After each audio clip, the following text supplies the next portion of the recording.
Alright, we are back with another iOS 27 video in regards to Beta 5 that we've now had since Monday. And since Apple's back on track with their releases, we have to talk about how this has been a few days later. And I can happily say this is a huge improvement from Beta 4. All of these slight issues that were there before, including some minor refresh issues, don't seem to be present here. The keyboard has been improved. Battery life has been improved, and overall, it is a much better experience. Before I go into more details, I do want to show you the Geekbench 6 and 7 scores that I did run. And as you can see, on the old one, Geekbench 6, we have a single core score of 3565 and a 9217 multi-core score. And if we go back and you look at the history here, it does kind of fit with what we've seen. Single core score is running a little lower for some reason, but everything else seems to be somewhat on par. Again, these will always fluctuate and are not the end-all be-all, and definitely don't tell the whole conversation on how your phone is operating on a day-to-day basis.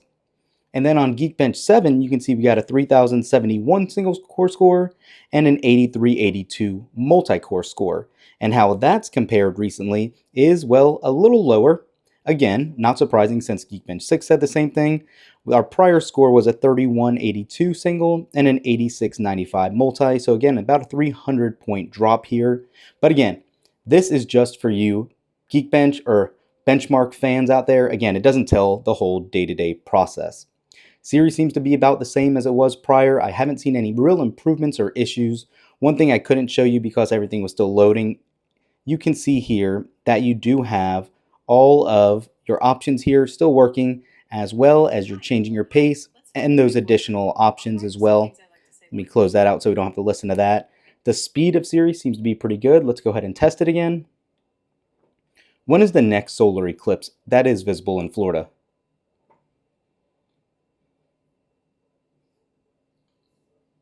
The next solar eclipse visible in Florida will be a partial eclipse on January 26, 2020. When was the last one that you can actually see? The most recent partial solar eclipse visible in Florida was on April 8, 2024. If you are looking When is the next big meteor shower that can be seen in the same location?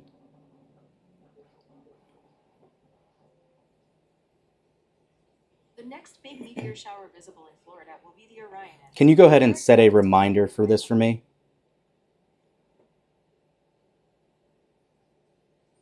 I've set a reminder for the Orion's meteor shower peak on October 21st.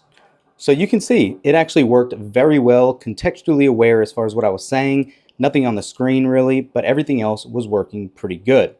And then if we go into settings general about, you can see we do have updates since day one when it said installed today. It is now showing the actual date it was installed, being August 10th here. So that's nice to see in case you're ever wondering when you install the latest update. It will now show you that.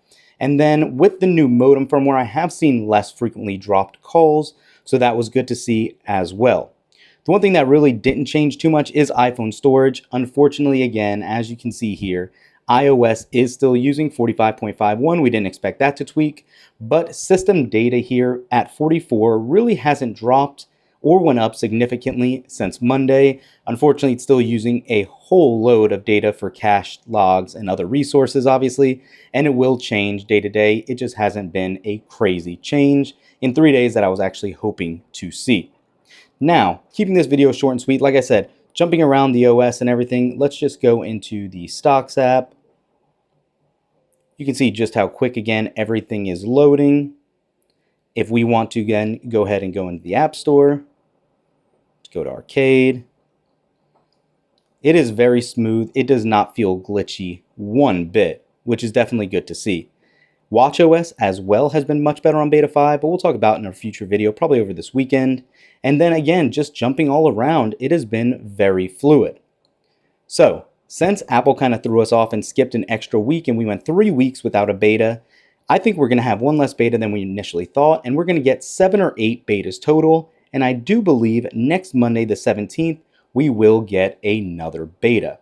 So that will be Beta 6, Beta 7 as well on the 24th, and possibly another one on the 31st. We still have quite a few to go, but we are in the home stretch because around the 7th or 14th, we should get the final word on the Apple announcement and the official public release of iOS 27, in addition to all the new iPhone hardware and Apple Watch hardware as well, plus whatever surprises they might have for the home.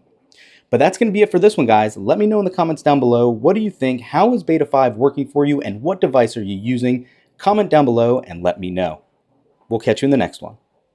Peace.